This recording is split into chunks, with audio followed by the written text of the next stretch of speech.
Hello and welcome to this video on turning a weeping willow into a bonsai. Weeping willow is a common species of tree throughout Asia, Europe and America. It forms a very unique tree when grown normally, as a bonsai can also be very intricate and compelling. Willow are a very fast-growing species. This makes them somewhat ideal for bonsai. Under ideal conditions, they will grow up to 3 meters a year. The downside to this extreme growth is that they have a very short lifespan at just 30 years. The upside to them is that they can be grown from cuttings with an extremely high success rate. This means that under the ideal circumstances, you can not only develop trees from existing stock and have them grow for a long time, you can get very fast growth, which means you can, in relatively short order, get a series of trees that look much older than they already are. To begin turning a weeping willow into a bonsai, we are using a tree that has been potted up, but it experienced dieback during an especially dry and cold season. It has a thin trunk, but this is not an insurmountable problem when training willow. As mentioned, they are extremely fast growing. For this reason, we will be transferring it into a training pot. By virtue of it having a very shallow but wide pot, the trunk will thicken. This will give us an nabari that is appreciated that much sooner. As weeping willow is a species of tree with a lot of movement, we could choose a number of different styles. For example, root over rock or a cascade. We could also try a very informally styled bonsai, something that doesn't really conform to any standard style as such. As this example has a lot of dieback, we'll opt for something of a cascade. A very informally trained cascade, but you can see some of the basics coming through with the design. A willow will need to be wired very carefully. That's because the wire that we are using and the species we are using can easily bite into the bark, so we are wrapping the branches with raffia. There are two other ways of doing this, and one is the typical method of wiring, the other is useful for willow, and that's to use something like wire or a skewer as a point on which you fix the branch. Now you could use wire for this, string, elastic bands, any number of things, so long as they don't hold hard onto the branch and cause damage to it. Because we will be pruning the branches back, this will also increase ramification. Increase ramification in a tree that's already well known for doing so.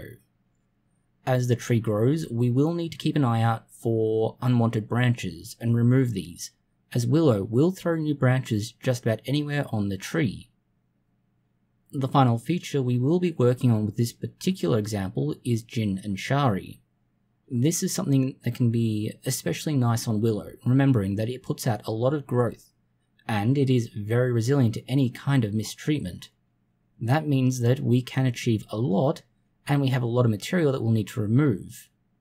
Since this is the very early stages of development, we will have a lot of opportunities for this now and going forwards.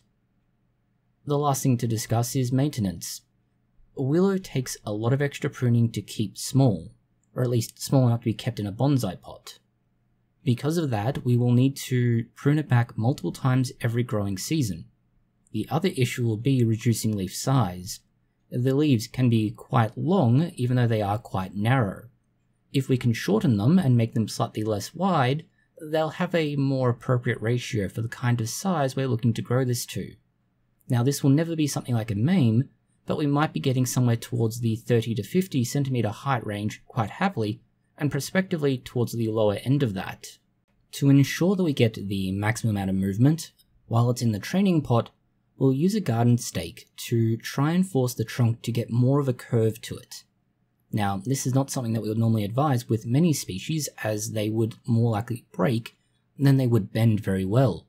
The willow, at least in this instance, is supple enough that we can bend it to quite some extent without having to worry about any kind of damage now, and possibly bend it further going forwards. This also means that we can make changes to the branches further out and increase the serpentine movement of the leading branches. We'll need to decide carefully on just how we're going to move it and where to make use of what's available now, and we can really get away with ignoring a lot of it, given that this is a species that will put on branches easily. That means the chances of us having to worry about where a branch will grow in the future if we don't have one appropriately placed now are almost negligible really. The only challenge to that is going to be the raffia, and so long as we don't keep the raffia on it for many years and completely smother any opportunity for new buds to develop into branches, that's not really a consideration. Looking at it as it is now, you can begin to see a lot of the very simple parts of it coming through. As we mentioned, this is a very informally styled cascade. You could try and do something much more formal, for example an informal upright, certainly not a formal upright though. The movement of the trunk as a species is just too great. You will never find an appropriately straight species or specimen. Just about anything else though is free game. We could have, for instance, tried, as mentioned, something like root over rock instead. Having chosen instead this particular approach, you can see that these areas are the biggest challenge we'll face, largely because they just aren't right. We don't have the kind of ratio we'd want to see for a bonsai. Hopefully though, the training pot will fix that, by choosing which branches to remove or which to have the growth retarded by pinching out growth. We can ensure that it pushes it in the right direction and develops the way we want it to given time. And we do only have so many years with this. That's the downside to this willow. However, if we plan accordingly, we could theoretically take air layers or cuttings and turn them into new trees, and to some extent start that time all over again. And this is the advantage to a willow. Once you start growing it, it's technically never going to go to waste, as you can always start a new bonsai from parts of it. And that's why these cuttings can be so useful. And this is the last point we'll make for this video. These cuttings, simply left in water, will develop roots, and they can be transplanted to soil and they will grow. And they have an almost 100% success rate. This means that you will never lose out by growing a willow if you're able to get your hands on them. Thank you for watching this video. If you have found it interesting, consider liking, sharing, and subscribing. Please post any comments, questions, or suggestions you have below